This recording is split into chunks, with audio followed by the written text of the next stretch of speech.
د جهان نیوز درنو لیدونکو سلامونه. د پاکستان پوځ وایي له افغانستانه راوښتونکي اووه وسلوال مو وژلي دي.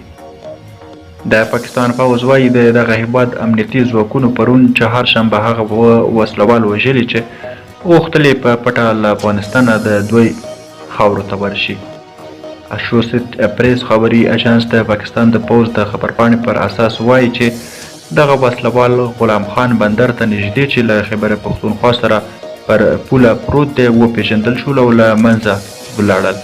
په خبرپاڼه کې راغلي چې پاکستان په پرله پسې ډول د طالبانو له حکومته غوښتي چې خپلې پولې سمې مدیریت کړي او پاکستان هیله لري چې د طالبانو حکومت وسلوالو ته د پاکستان په ضد د افغانستان د خاورې د کارونې اجازه ورنه کړي.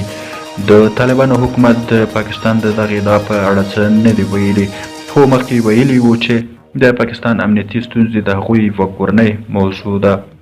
طالبانو په بار ادعا کړې چې هیڅ ډلې ته اجازه نه ورکوي چې د افغانستان له خاورې د نورو پر ضد کار واخلي. درنو لیدونکو له ملتیا مو مننه. که زموږ چینل مو نه وي سبسکرایب کړی، هیله ده چینل سبسکرایب کړئ.